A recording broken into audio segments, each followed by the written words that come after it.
today. And yes, it is recording right now. Thanks, Graham.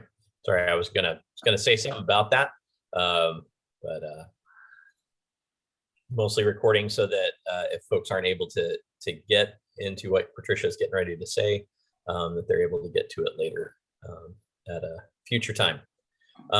But I'm delighted to be able to introduce Patricia Mamic to you. I do not know her as well as Jason, but I'm a fan in my own way.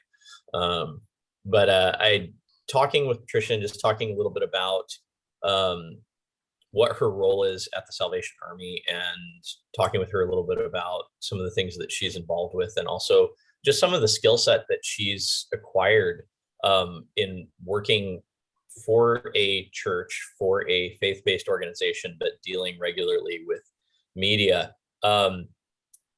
Like my normal stance toward dealing with newspapers or or like TV reporters or media is like, I don't want to know who they are, and I don't want them to know who I am, because like a lot of times when they come calling, I'm worried about that, right? And yet, even just in a few minutes, talking with Patricia this couple weeks ago, she really helped me realize there's a completely different stance toward how we can interact with media and interact with other people, and that it actually can enhance ministries. And I was very excited to just hear about some of the things that she is doing and some of the tools that she can kind of teach us a little bit today. And so I'm excited for this. She's going to kind of break this into two parts, where she's going to be sharing some things with us, but then also really wanted to invite some Q&A from us. And so what I'd like to do is even now, if there's something that comes up that you'd like her to address, or that you have a question on or whatever throughout this, will you go ahead and throw it into the chat? I'm going to go ahead and manage questions from the chat so that we can just kind of make sure that everything gets covered and all of that. And if we've got some similar questions, then we can kind of push them together, make things as effective as possible. So we'll go ahead and proceed from there. But yeah, if you have any questions, please go ahead and throw them in the chat for me, and we'll get to that point during the second half. So thank you, Patricia. Well, thank you very much. I just feel such privileged to be part of this group, and what a fantastic discovery for me. So thank you for coming and welcoming me. And I'm really glad to share with you my experiences. And as Travis said, we'll have a question and answer afterwards, an opportunity to share experiences as well too. I know we all have different experiences with media. Some of us have more than others. Some may have positive experiences or negative experiences. So we have an opportunity to share about those, or to discuss those. But,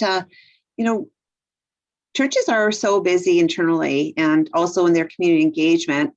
And sometimes media opportunities are overlooked, or the media may just be thought of as an advertising tool, or something that, as Travis mentioned, you may have to respond to in the case of a controversial issue or a negative story.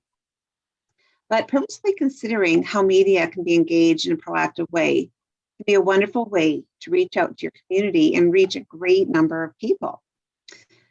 And engaging with media goes both ways. You may be wanting to inform your community or share a great story.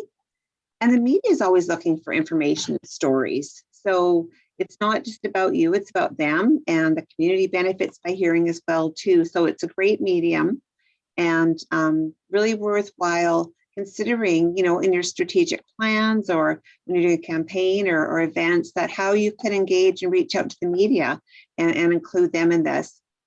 And I hope that after this time together, you'll feel encouraged to reach out to the media, to be proactive, and that'll assist you with tips and tools and suggestions for your media efforts when you're pitching stories and events to your community, and help you navigate the media landscape and be successful in your efforts.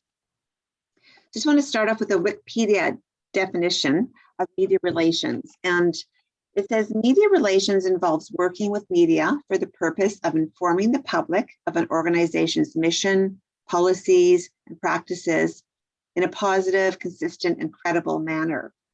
So typically this means coordinating directly with the people responsible for producing the news and features in the mass media.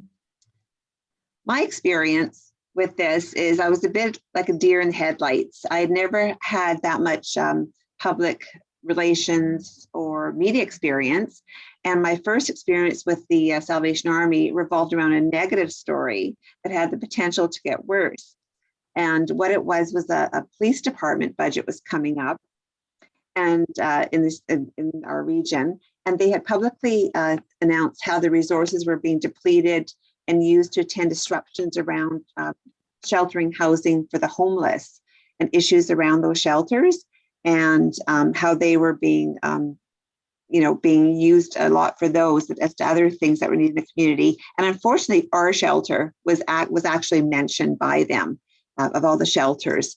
So the media contacted me to meet at our shelter for an on-camera interview for the news. And I was green as green could be.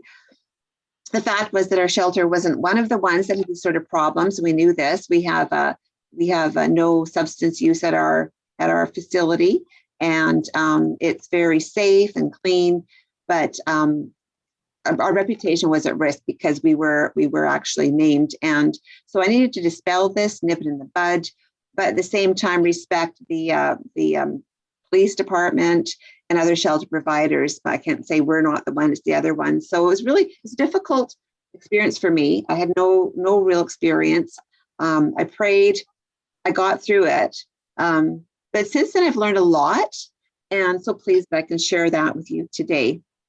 I still am nervous when I get in front of the camera or interviewed. TV is worse, but I'm better now. I still get nervous, but I do claim this Bible verse, Philippians 4:13, that I can do all things through Christ who strengthens me, and I know He's with me, and I know He's put me where I am to do media relations for the Salvation Army. So He must He has some faith in me as well too, and a plan for me. And I also feel that me being invited to speak today and doing this media presentation is also that's His plan. And so He wants you to hear about this and know about this and be encouraged, I believe, to be proactive in using the media as a way of building the kingdom. So why is media so important? So we can think of media as gatekeepers to your community. Media raises awareness or support for your events and fundraisers.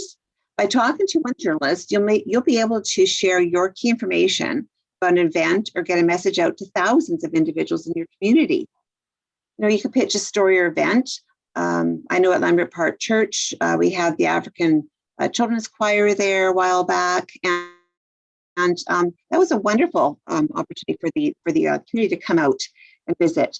All churches, we have concerts. There's some of summer camps, community barbecues. There's volunteer opportunities, different programs, luncheons, Bible studies, mums and tots groups. There's so much going on in the churches that the community would really benefit by hearing about, as would the church. It could be a fundraiser for a charity, or it could be a great story that ties in with your church. And I believe churches have a really, really unique opportunity. Churches are placed in neighborhoods and scattered in our community in all over the place. And we're really engaged with our communities. We're in community. We're placed in community. We're engaged with community. So we really have a unique opportunity to leverage that. And who else is in community is community newspapers, even local TV. They're looking for local stories. And I find that Victoria in particular is a great opportunity. We're a big city, but we're small enough to capture the attention of local stories. They're interested in local stories. Czech News has local stories. It's not always big news stories. Like in Vancouver, you're going to get more of a big news story. Victoria, we'll do those local ones, those ones that we think are smaller. So there's a really great opportunity in Victoria and our local newspapers, particularly to get our message and word out. So the next thing I wanted to talk about was who, what, where, and when regarding contacting local media and about being proactive. Your best chance to get your story told is to understand what they want and how they want it and how to deliver it. And there's many people out there vying for media to tell their stories. So we know having these tools will help you to be successful in getting your message out. And there's basically three sources of media. Well, now there's four: social media, of course, but print, radio, and TV are the ones that I'm mostly involved with.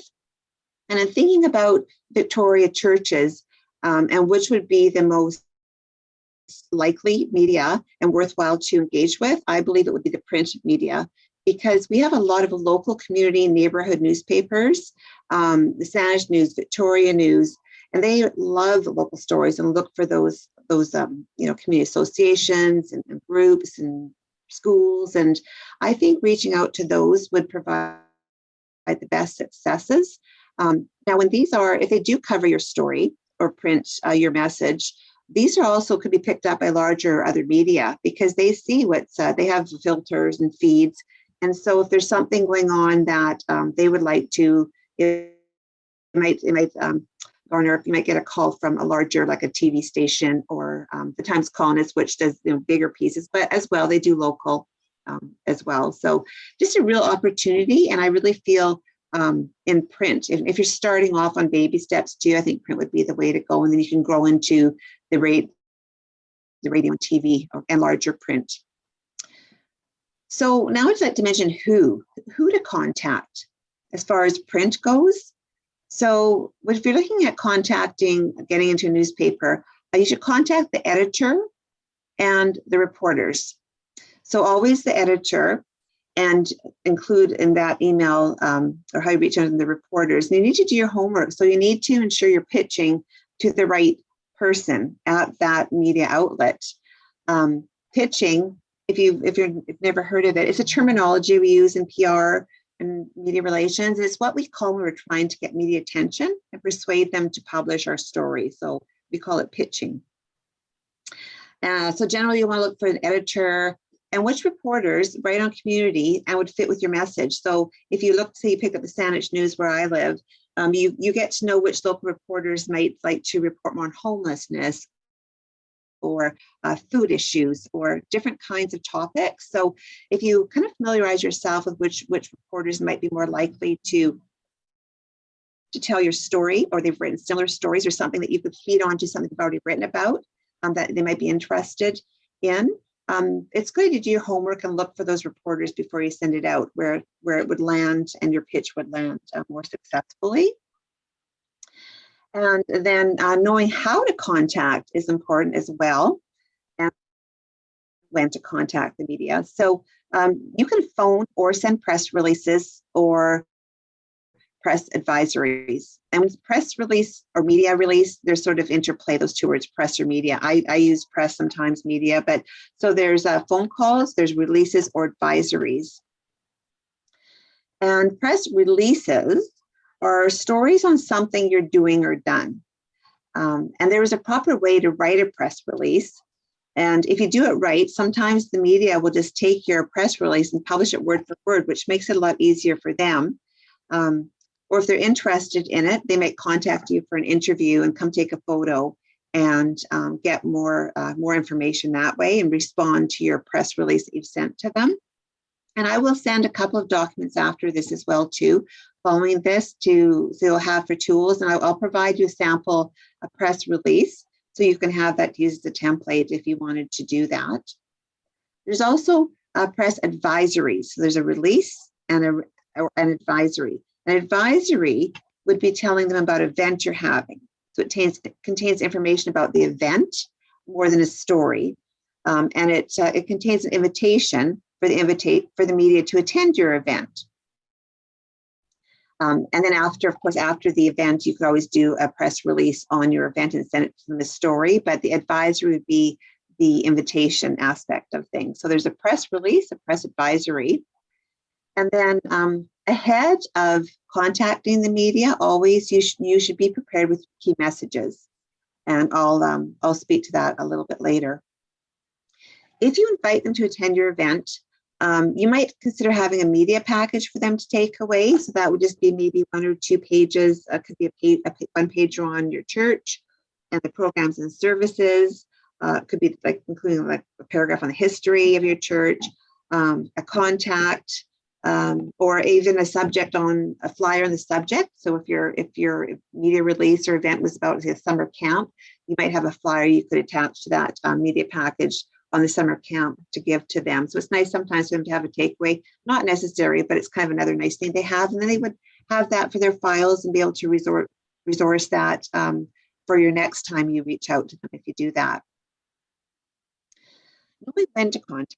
So a rule of thumb for contacting the media is earlier in the day is always better than late in the day. Later in the day, they're getting ready for their deadlines for their next day, for the news that night, radios. They have strict deadlines, so it's always good to do it earlier in the day as far as the time of the day.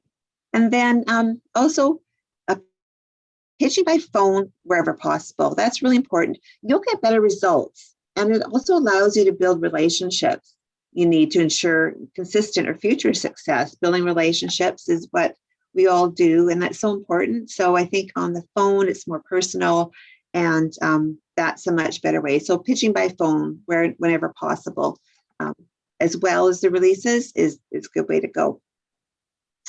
Always develop your message before delivering your pitch.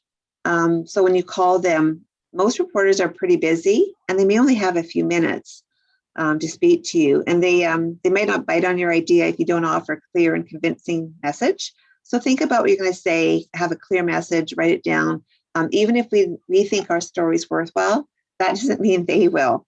And they have a lot of press releases coming in each day and a lot of things going on in their cities. So try to have a really good message ready for them, clear and crisp when you do send them. When you do call them, I should say. And when you call them, ask them whether it's a good time to talk, because they may be busy doing something, just a common courtesy. And if they say it is, just introduce yourself fully. You might, if you've had previous conversations with them, you could reference those just to jog their memory on who you are and why you're calling. And be as specific as possible. The more general you are, the less likely your chances are for success. So as you develop a relationship with your reporter, and that really should be the goal, to be developing relationships with them, it'll be easier to connect with them to get your story or your event published. And I'm finding, in my experience, there's certain reporters that it's easier to nurture relationships with. And now I have their cell numbers, and we could text each other. So that takes time. It takes time to build out, but this initial cold reach out to them, and then building that relationship as you go along. As time goes by, you may even want to put it in your plans for the years. You're planning your next year. You're going to be putting in two events. You're going to contact me twice a year. You've got these big things coming up. So your plan is to focus on this one for media outreach and this one for media outreach. So those are some things you might want to consider. And then you can prepare for them and plan for them. And when you're calling them, just leave one message only. Like if you get their answering service, just leave one message. If you don't hear back from them, you can continue to call them at different times of the day to try to catch them live, but don't continue to leave messages. This one message is sufficient for them. Now, if you're sending your press release or media advisory via an email, here's some rules to think about. So you should send your email in the body of the email, not as an attachment. I personally cut and paste my press release. I write it on a Word document, and I cut and paste it into the body of my email. The reason for that is they can get a lot of spam and a lot of, there could be viruses coming in at them. And so they hesitate to open attachments from somebody they don't really know or don't trust, so or haven't spoken from before. So I always, even though I repeatedly send to them throughout the year, I still cut and paste the press release into the body. So when they open the email, they see press release and what it is. Also ensure you craft a catchy subject line. So don't give it all away in the title. So when you do your subject line, they're scrolling through their mail they get that day, put the subject line something that's enticing to them so that they want to open up your email and read what it is. So consider that, be thoughtful in your subject line when you're sending them that press release or advisory. Include a short pitch along with your contact information. So don't just send that press release, cut and paste. You might want to start that with a little pitch, maybe a sentence or two, and then the press release in the body after that. And avoid using all caps or excessive punctuation in your subject line, because that can be mistaken for a virus. They won't open it at all.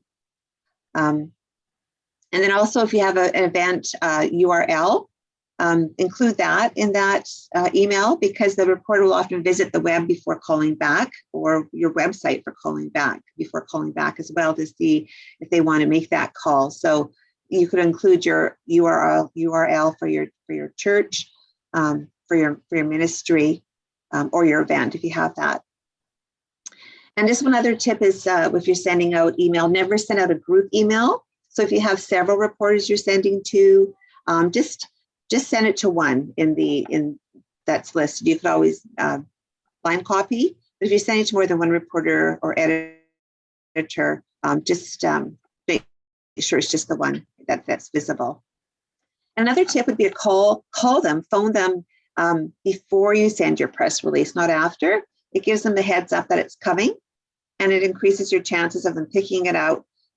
They sometimes get like hundreds of releases. It depends what's going on that day, but yours could be overlooked. So if you call them beforehand, it just gives yours that much more backing and chance of getting it picked up.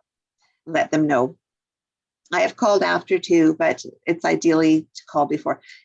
These things aren't perfect. Sometimes I will call after or mix this up a little bit, but ideally if you call before, then send your press release.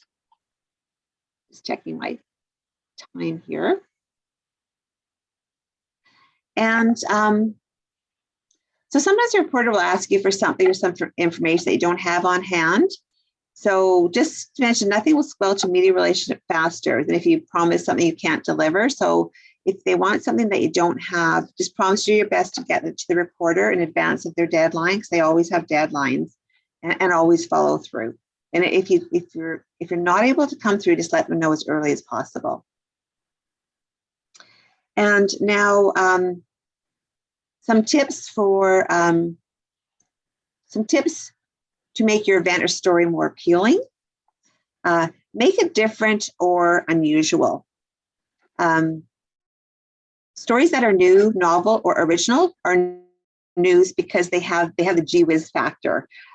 If your event is an annual, then find maybe a new element of it to pitch. So they like something that's sort of new, exciting, original. So if you can make it different or unusual in that way, that would be more appealing. And also something that would help you would be the extreme as far as being the first, the biggest, the smallest, the oldest. If you could add that to your story, it could be in your subject line, it could be in your story. That's very catchy too, and that provides that gee whiz element. I think that this next one is really important for churches, as this really goes to the core of our mission, and that's be part of the solution.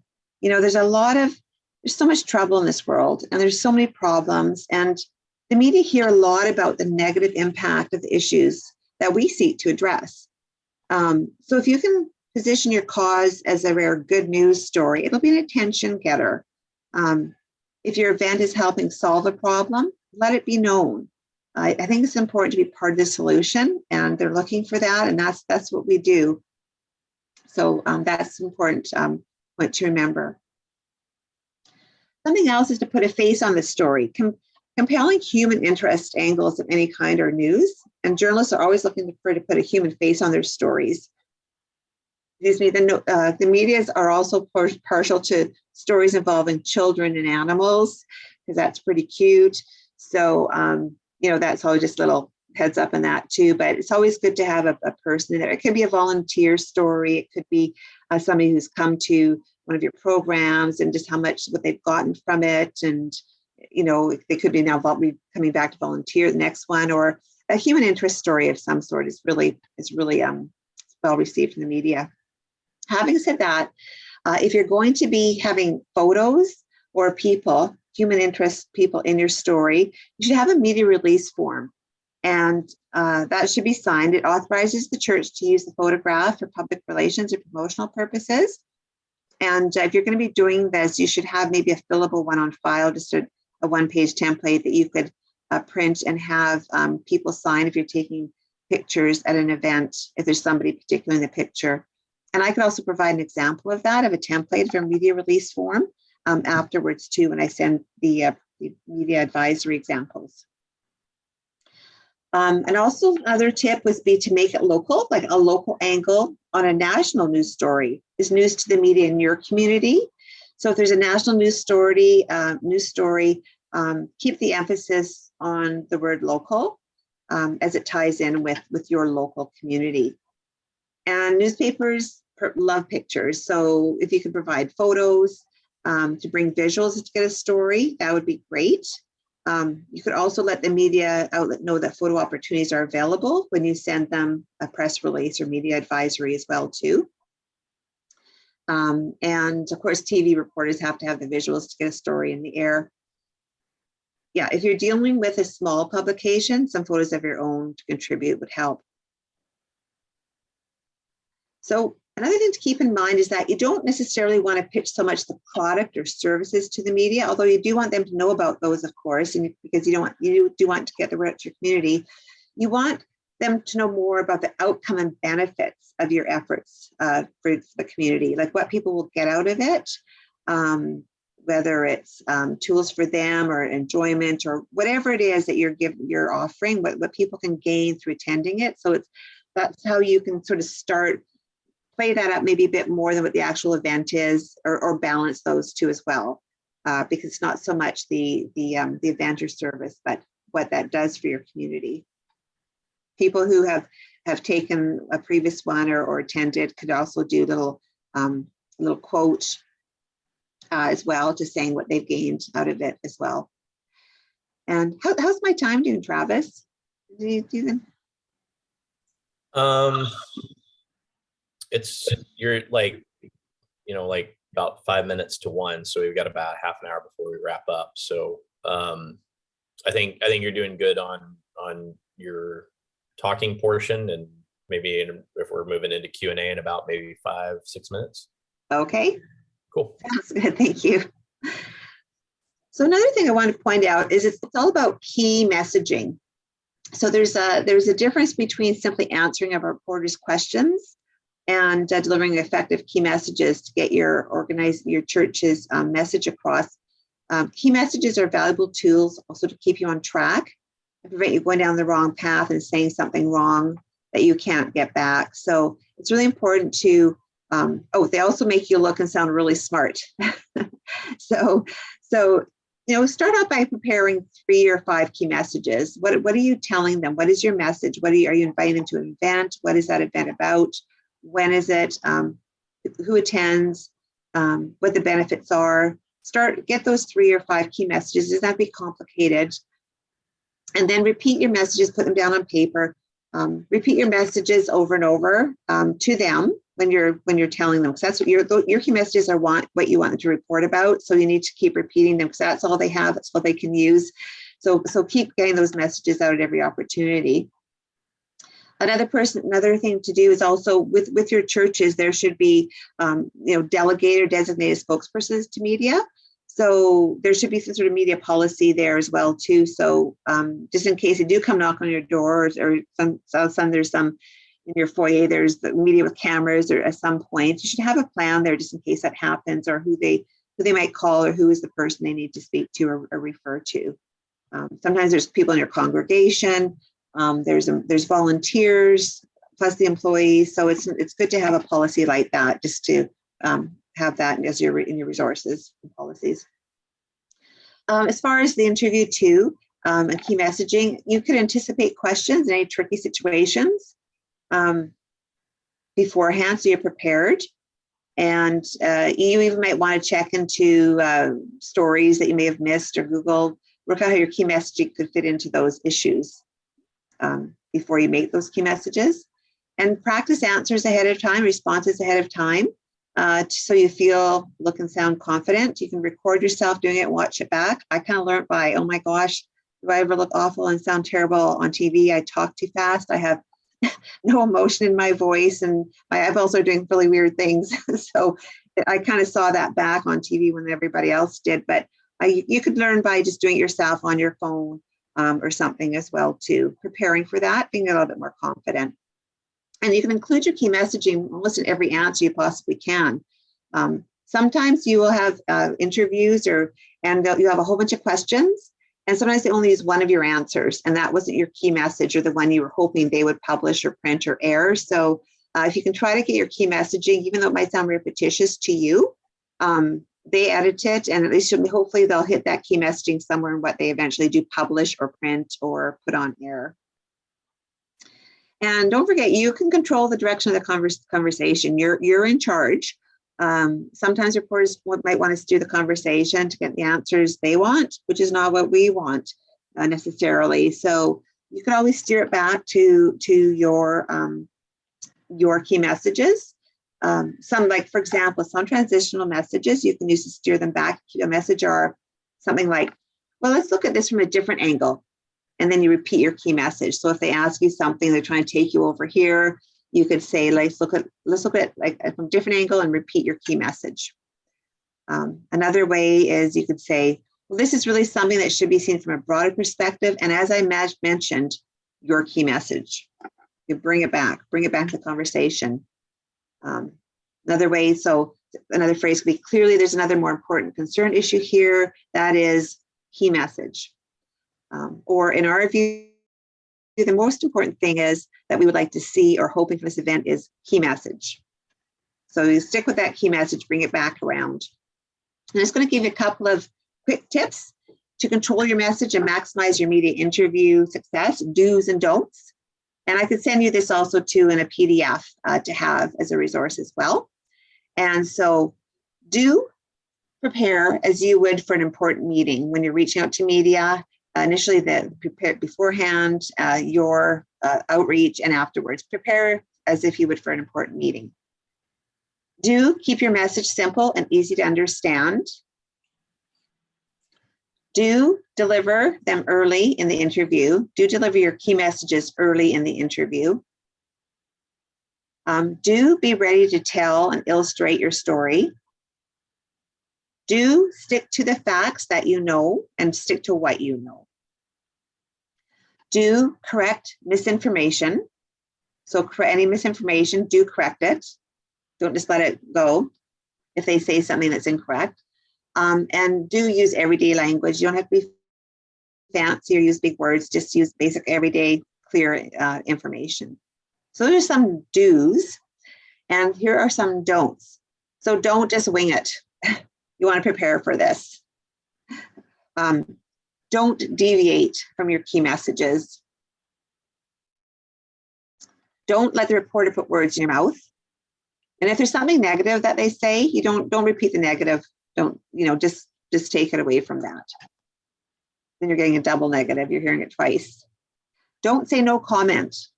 That's not a good thing to say either. You can say, I don't have that information right now.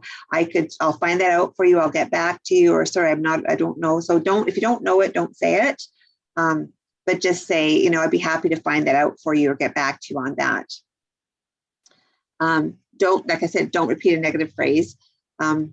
Don't counter-incorporate a personal opinion into what you're speaking about. You're speaking about from your church, from your congregation, their position, if it's something where there's a position about. So you don't do anything personal. It's not a personal time. And don't feel pressure to answer a question if you don't know the answer. Don't take it personal or respond negatively. And don't ever forget you're talking to a journalist. Nothing is ever off the record.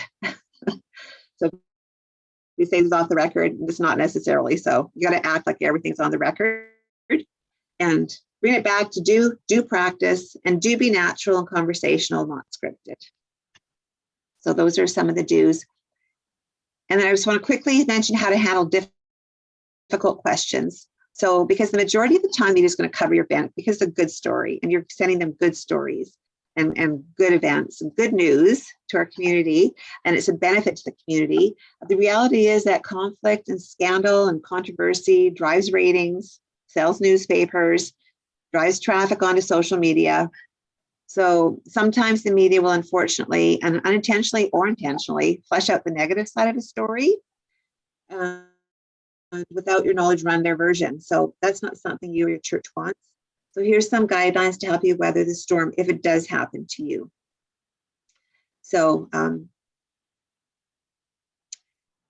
if you know the answer but aren't allowed to say it, give the reason why you can't answer. You know, say, I'm not in a position to answer that question because that information is confidential or currently under review or, heaven forbid, under the courts.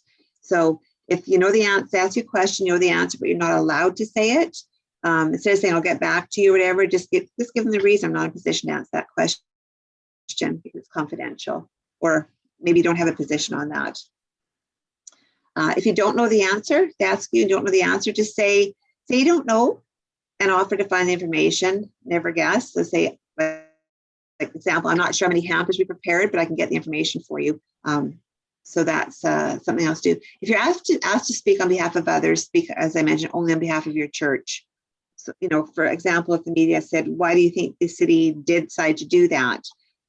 You respond by saying, I think, you know, George, I think you'd have to ask the city that question, would defer it back to them. Don't speak on behalf of others or even guess on behalf of others. It's like a hypothetical. And then, don't speculate. So, and if they ask you a hypothetical question, don't speculate. Just label the question as speculation. Just say, I wouldn't want to speculate about that. So that's pretty clear. If it's a speculation one, just I wouldn't want to speculate about that. Good enough, done. That one's finished off. And if a reporter just won't give up, they're kind of harassing you about something, just politely but firmly indicate you're not going to give in. Just repeat the message that you want him or her to hear. When I was caught with the headlights, during the headlights with that first one I told you about the police department, I was kind of like on repeat. I had my key messages that I was given from my PR department, because I do have those resources. And I just kept repeating it. And afterwards I realized, wow, the reporter is never going to contact me again for anything positive, because all I did was just kept repeating the same thing. I didn't even respond to her questions. I just kept repeating my key message. And I was kind of really goofy when I think back on it. But just repeat what you want them to hear. Just remember that's your key message. So that kind of wraps it up. There's so much more. It's such a big subject, and there's a lot more I could speak on, but I kind of just wanted to give you like a really high overall view. I don't know, because everyone's has different experiences with this. So just wanted to give you a few tools I was hoping you can use, and that encourage you to reach out to your media, to tell them, even if it's once a year or twice a year, about what you're doing. You've all got good stories to tell. You've all got great things happening for your community. Some churches have a special person that does community engagement. Maybe they're the person that needs to put this in their strategic plan for the year. They know what's coming up, and plan to do that. I would encourage you to plan to do that. At first, it could be a new experience, but you get comfortable with it after a while. And when you see your story published in the paper, it's just great. And the media sees it. The public sees it. It can bring more people through your doors.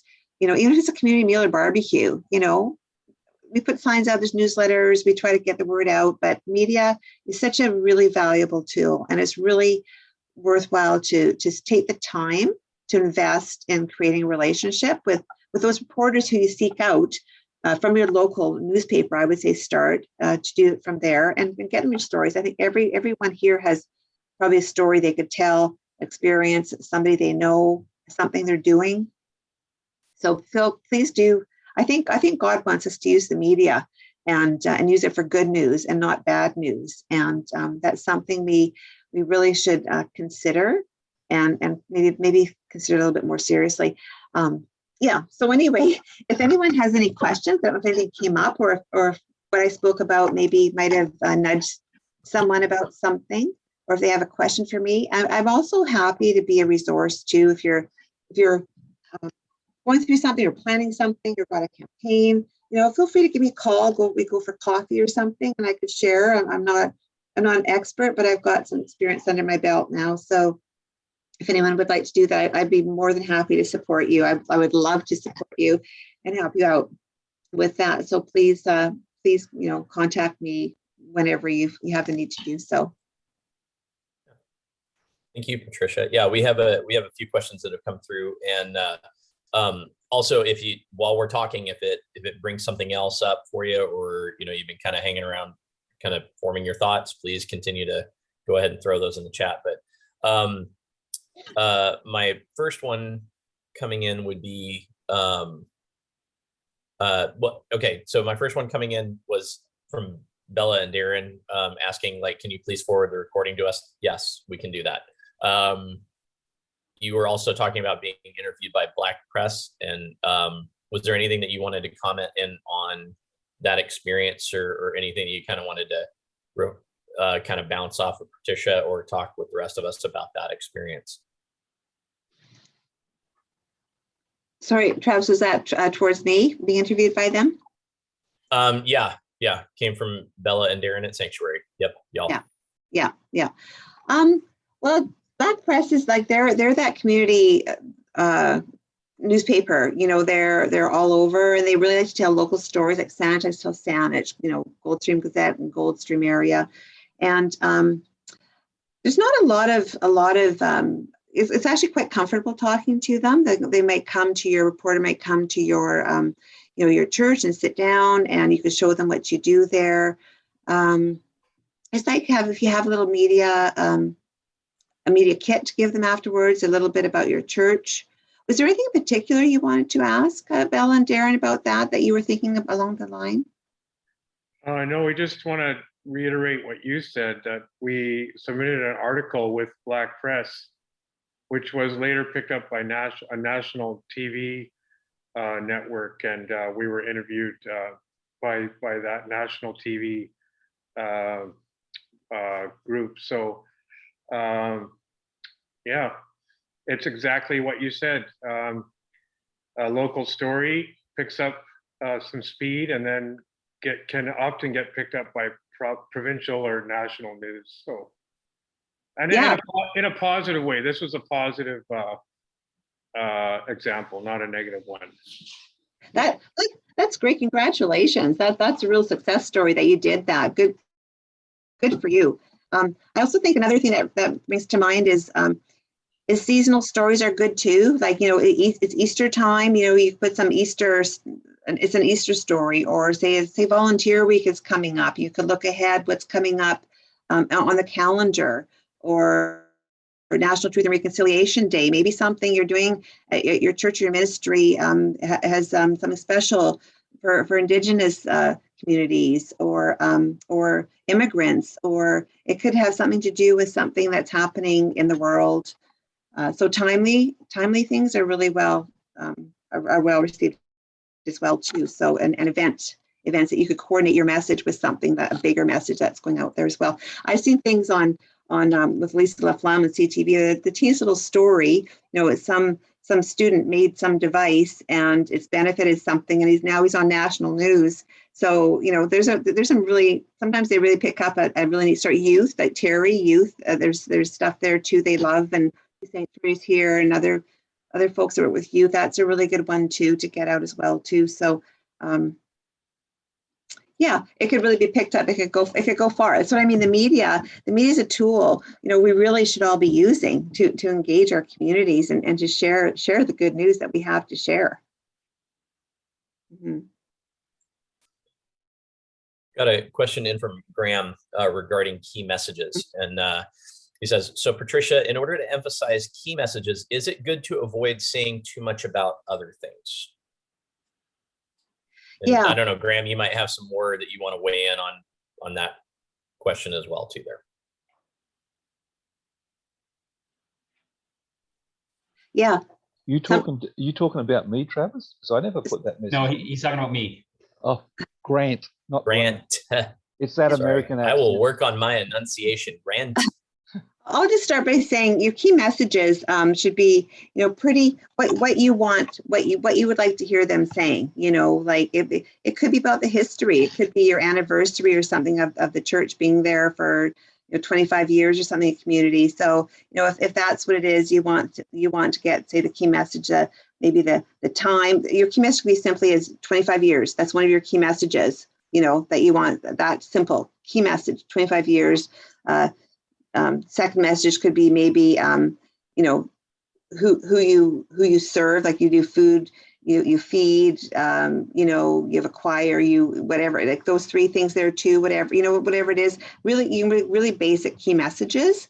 And from those key messages, they could ask questions. So, have a sentence or 2 as your key message. Could be the history of the church, it's been here since such and such and founded by so and so. That's your first key message. Your second key message is pretty clear. So you're not getting all over the place.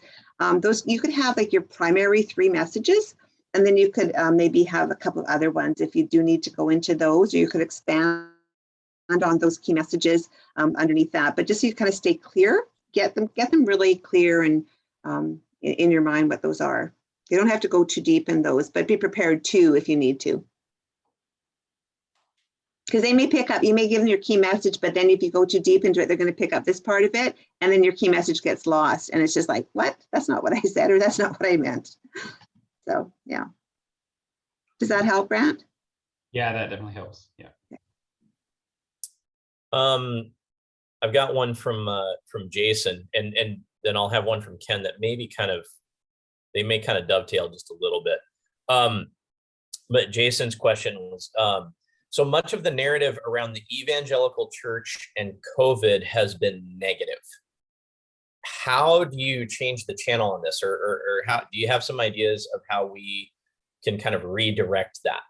Yeah, and I know that's a really big and really charged question, but that's a big one. That's a big one. And off the top of my head, the first thing that comes to my head is don't go there. Is just don't even go into that, because there's a lot of things, there's a lot of times the church does not have a good history, and even with the residential schools issues and whatnot. And so I think we need to tell the good stories, right? We need to, so you have to sort of try not to go into anything negative or bring that up. Every church is responding on its own. You could always, if you're concerned about that, it doesn't have to be prepared for things. If you feel they're coming down the pipeline, like what would your response be if a reporter called you to see what you're doing? So, you could have that, what you're doing to keep your congregation safe and your community safe, and following health protocols or whatever you were doing. So, but you would probably not want to try not to go in towards something like that. You want to tell the good news.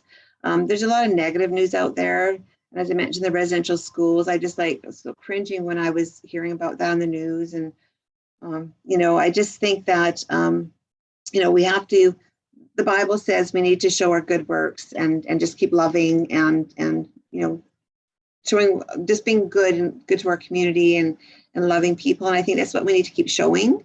What we do. And I think we don't always do PR for ourselves. We do this, but we don't do public relations. That's telling what we do, the good stuff. So always try to gear it towards the good that you're doing, and don't try to avoid anything about the negative. Yeah. That's a good comment. I mean, so let me maybe just kind of clarify a little bit what I was hearing, if I'm hearing the right thing. So basically, in some ways, by not trying to say, okay, well, here's the other side of, what churches are doing regarding COVID, and trying to push that narrative, maybe instead going okay, we're just going to talk about all of these other ways that churches are being relevant to the community, or the way that, Christian organizations are impacting and being relevant. We're just going to kind of go that direction. Is that kind of what you're saying? Yeah. And or your message is how important the church is, and how the say your church is, how valuable it is and how important it is to the people who attend your church, and to have that there. So what you're doing to ensure they can still attend and see, and if it's Zoom or that sort of thing. Don't go into details of things where they're going to feed off of the negativity. They can kind of take it more negative. Try to keep it on the other side. And again, key messages, if they contact you, you want to get back to them sooner than later. You don't want to leave them oh, no contact, they didn't respond. So unless it's something that is really negative, that really has nothing to do with you, they're trying to drag into something, then then you cannot respond, because it's irrelevant. Why would you have a comment on that? But you should have something, think through what you're going to say and what your messaging will be before before you respond to them. If they ask you about COVID and what you're doing, well, you're going to say, what your safety of your church and your congregation is the most important to you, most important, and go positive. Go positive. Do you know what I mean?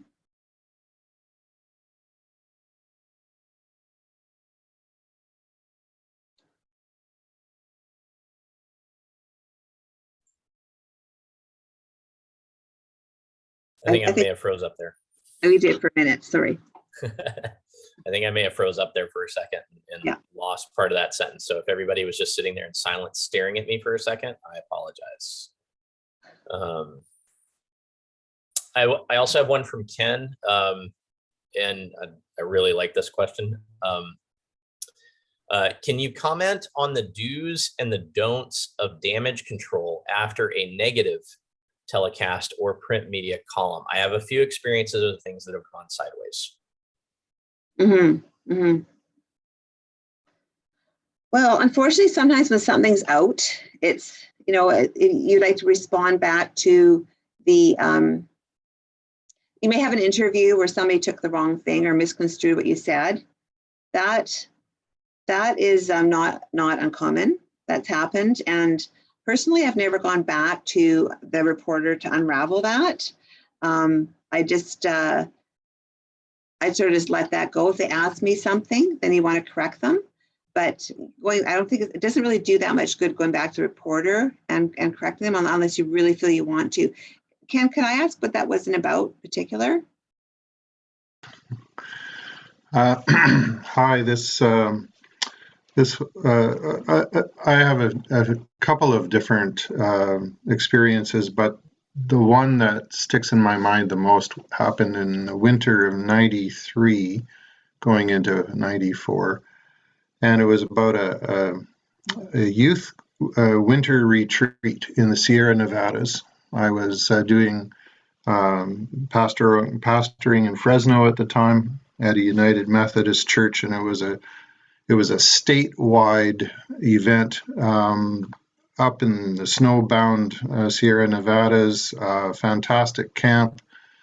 We had 25 kids up there, about 10 of which were not from the church, but just friends of church kids.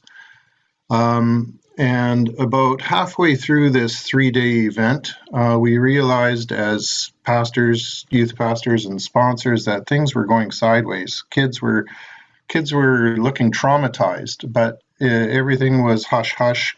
They had the camp was on 2 different tracks, one for the kids, one for the pastors and youth sponsors. And so we weren't interacting a whole lot during the weekend. And so when we got back together, we realized on the way back down the mountains into the San Joaquin that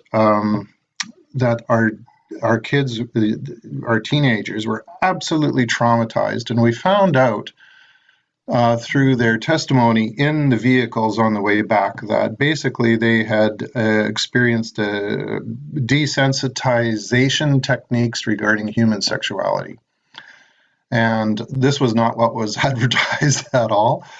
And by the time that we hit the parking lot of the church, we phoned all of the parents, and we immediately disclosed what we knew had happened.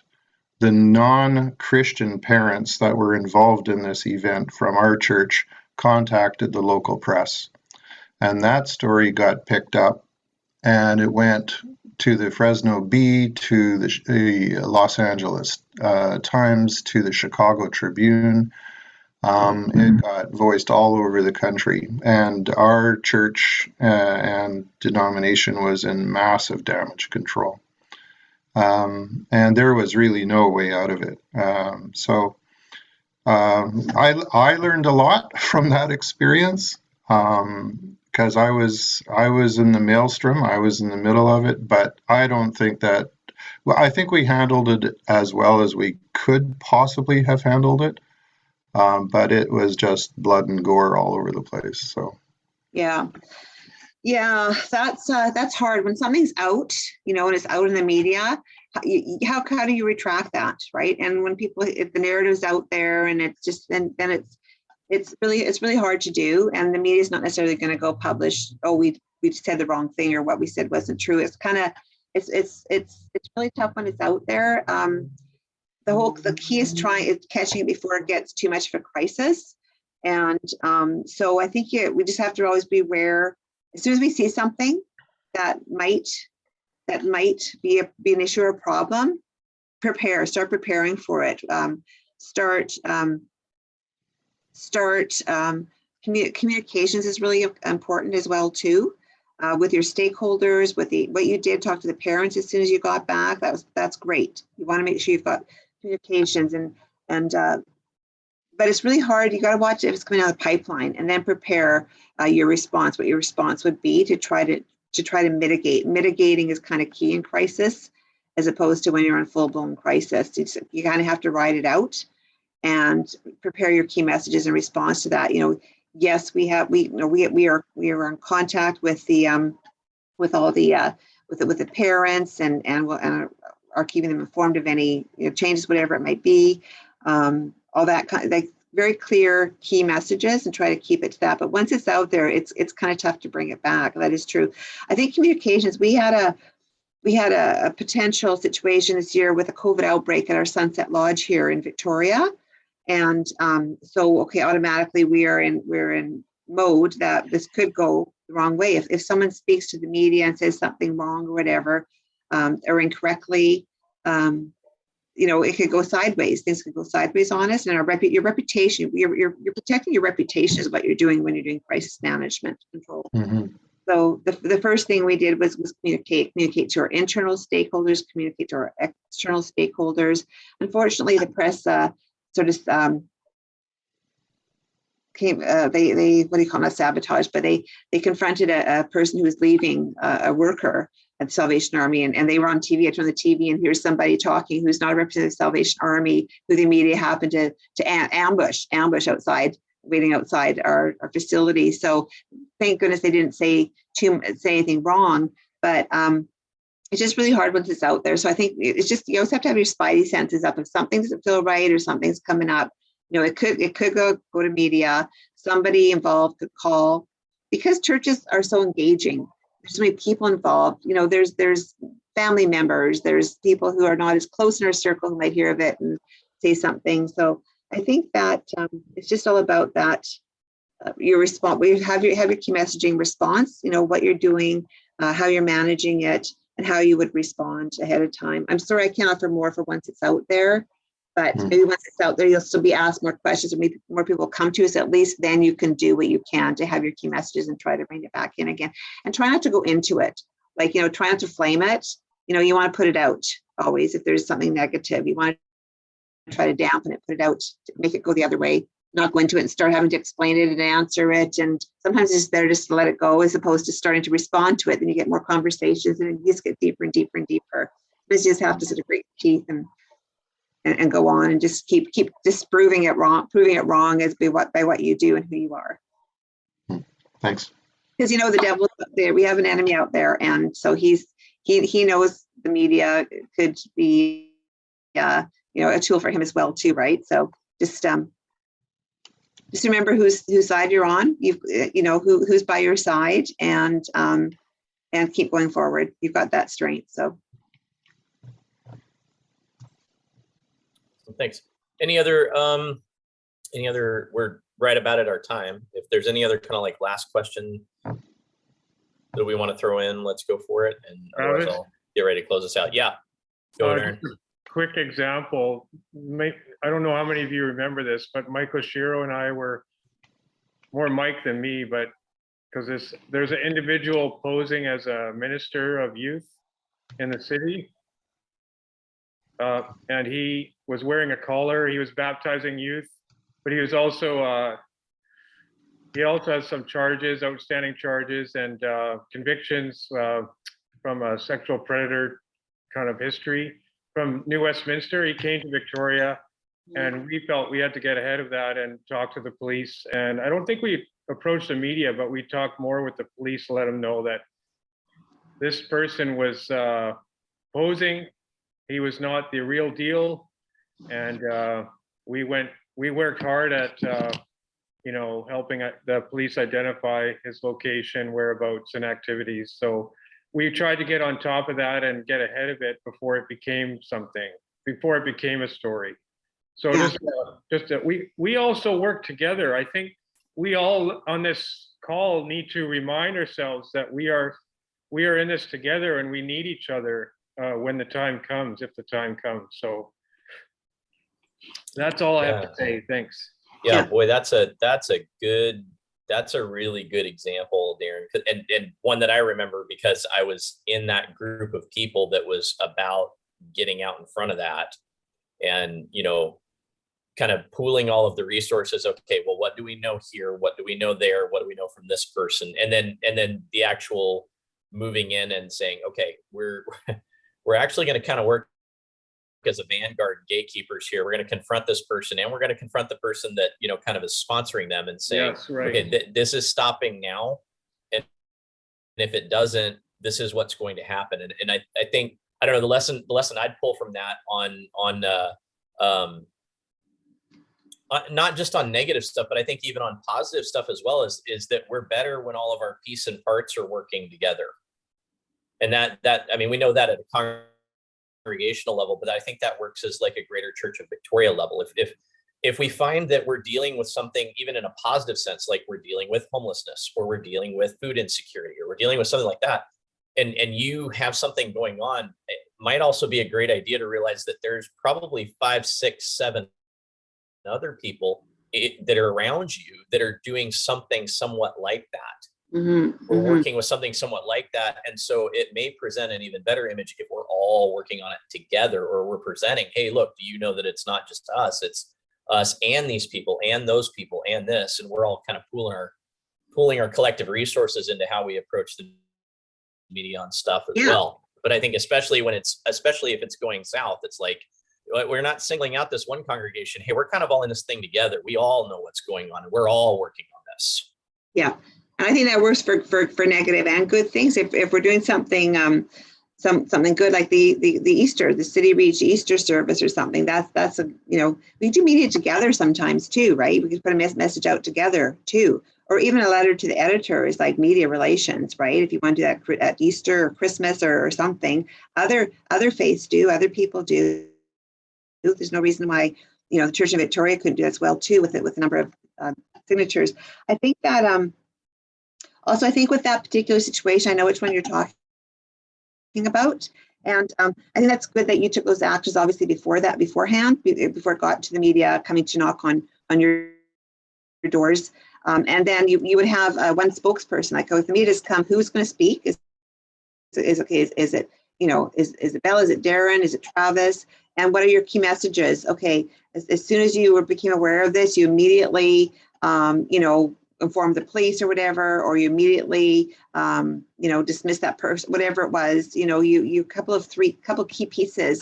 So if the media did come, you could just say those basic, keep it basic, but you do have something to come back to them, and so they can't really go any further. They can see there's nothing more there. So, and you did what you should have done, and then it moves on. So that's a good thing to have. And one spokesperson is good, or who to direct them to with those key messages. And you should all know what those key messages are as well too, though. And agree and concur on them. Another thing too was off the top of my head with churches, like, we are spiritual, but the world is not, and it's hard to give the messages about spiritual things. And sometimes I do find, because the Salvation Army is a church, we are received more with more welcome at certain platforms and other different places out in society. So I think that as churches, I think the fact that yes, we are there for spiritual well-being of people, but the thing is that we do things for the community that people aren't necessarily. It could be the community meal. It could be a summer camp. It could be something like on Moms and Tots. It could be other things that they have our spiritual aspect, of course, but they don't have to be. That doesn't not necessarily the message, or starting that relationship with the with the reporters who are not scared or stepping back to word church. You know, you've got some community information. So it's almost like you may have to start on those sort of community connections there with them and the community benefit. And then once you develop the relationship, you can get on to, you can delve a little deeper, or that might be more welcome.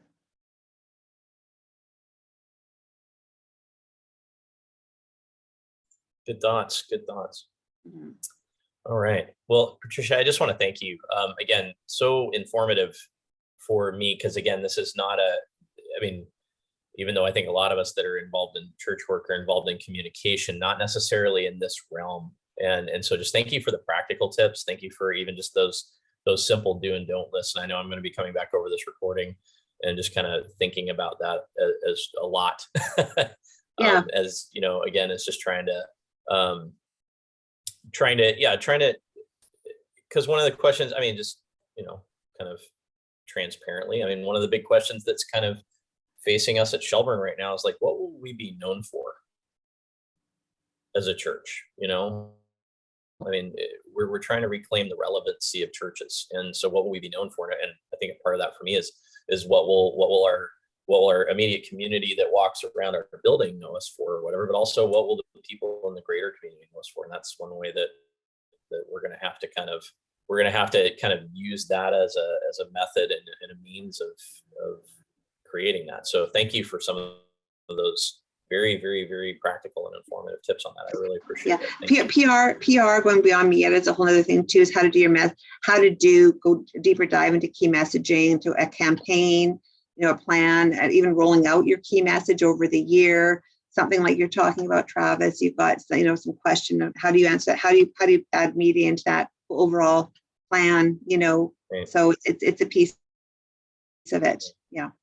Let me pray for us, and I'll let us get going. But thank you again so much. I really appreciate your willingness, and I really, really appreciate the topic. Thank you. Father, I thank you that you've given us such a multitude of ways to communicate your gospel. So many different forms, so many different places. And I'm very, very thankful for Patricia and the work that she's doing with the Salvation Army, Lord, and the work that she's doing for your church, your greater church across Victoria, Lord, as a communicator, as a liaison, as a representative. And I pray blessing over her and the church. I pray just that you'll help her to flourish in this role, Lord, and you'll just continue to guide her and give her wisdom and good discernment, Lord. I pray for all of us, Lord, as leaders in one capacity or another, that are trying to work in our own ways, but also work together to present your gospel, to present your word, and to present your life to the world around us, Lord. And I just pray that you will help us to use wisdom and discernment, help us to know how to be prepared when people are asking us to speak. Lord, I think of that, always be prepared to, give a reason for the hope that you have. And Lord, this may be one of those areas that we find ourselves doing that. And so I just pray that you would help us as we prepare for that, but also, Lord, just help us as we look at this as a tool to bring your message out in more ways. So, Father, go with us through the rest of this month and the coming weeks, Lord.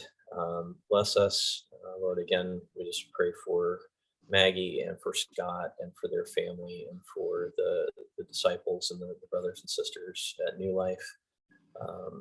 And Lord, just ask for your hand to be just very, very close to them, and your presence just to be very close to them in the coming days, Lord. And may you be glorified in that situation, Lord. And may your mercy be deep and wide and full all over that congregation and all over that situation, Lord. We love you so much. We're thankful for you. In your name we pray. Amen.